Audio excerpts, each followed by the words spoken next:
The People's Countryside The People's Environmental Countryside Debate Environmental Debate Podcast. The People's Countryside Environmental Debate Podcast. People's Countryside Environmental Debate Podcast. People's Countryside Environmental Debate Podcast. What's the best decision you've ever made in your life? Why am I me and why now? This is the People's Countryside Environmental Debate Podcast with me, Stuart the Wild Man Mabbott, and the usual ligger sat in the corner. I don't know who you're talking about. My name's William Mankelo. There's no ligger in this conversation. Yeah. Okay, so you, the listeners, send in questions that we never see before we press record. We try and bring them back to the environment in some way.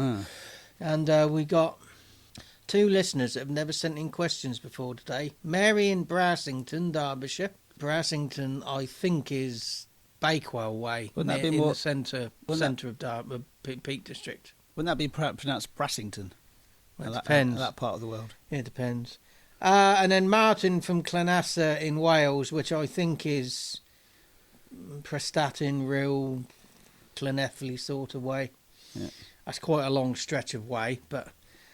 so, have a go at the first question then. What's that one from I like Mary? I like the alliteration in this because it's Mary and Martin. And maybe they know each other. You never know, do you? I know they live very far away from each other, but you never know. They might know each other. Mary's question then is as follows. What's the best decision you've ever made in your life? To believe in destiny. Interesting. Well, dig deeper into that. Why do you believe in destiny? It just makes sense of the randomness of existence. Intriguing. Because I because some you might say, how can there be randomness in destiny? Because it's fixed. Well, destiny might be that it isn't fixed and it is random. Well, we talked about in the previous episode about being on the path, off the path, but you're never off the path. Your life is the path. Yeah. So that's destiny. You can see it as destiny. I just see it as we all have to believe in something, and that's just what I believe in. That's your belief, isn't it? Yeah, my belief is it's just a string of random events. So that's string. That string is destiny. What's the you think the best decision you made in your life is to embrace destiny? Yeah. And when did that come in? When did you start embracing it? Do you think? Wow. Is it something that was like a moment, or do you think it was? It's like being interested in nature. I had a moment where I became aware that I was interested in it, but I was aware I was interested in it way before that. Yeah. And it's sort of like I don't think I had a point where I was aware. It just evolved. It's always been there, really. Some people would say, instead of believing in destiny, they just have a philosophical view of life. Yeah, but it's similar. So I've always been slightly philosophical.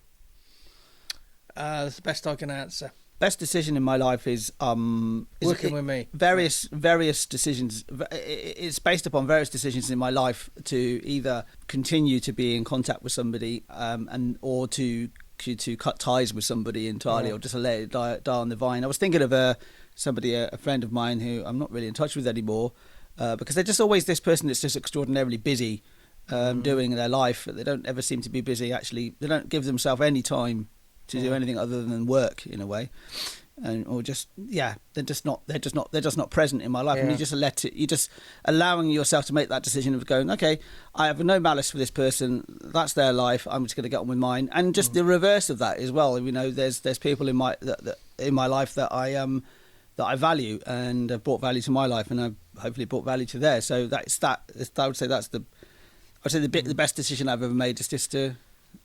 How can we spin this around to an environmental action, sustainability action? Well, what is the best decision when it comes to sustainability? Is there one specific decision I think to decide to try and consciously think sustainably, that's a decision in itself.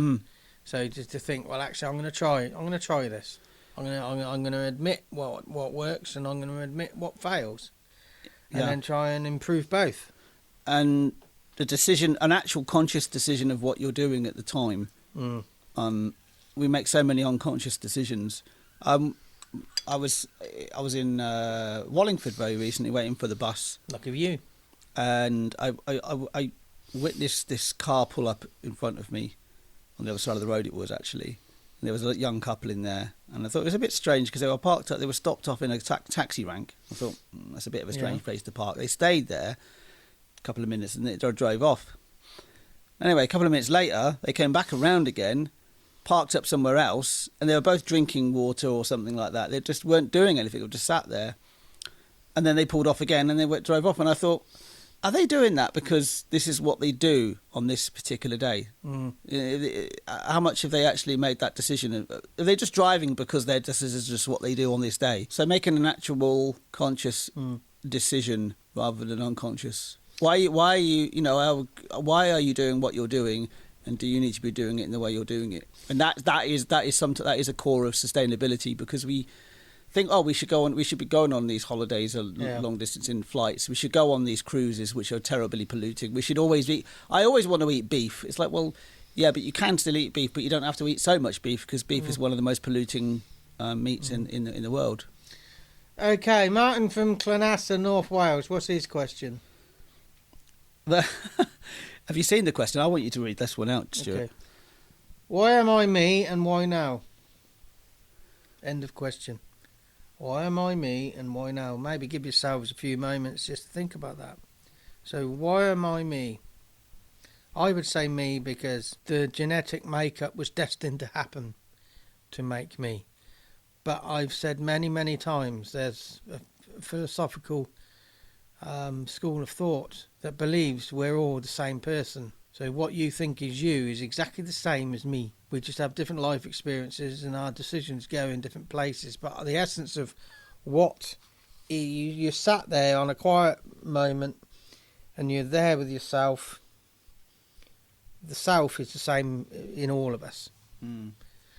May not be. There's no way of ever knowing. So why me? Why now?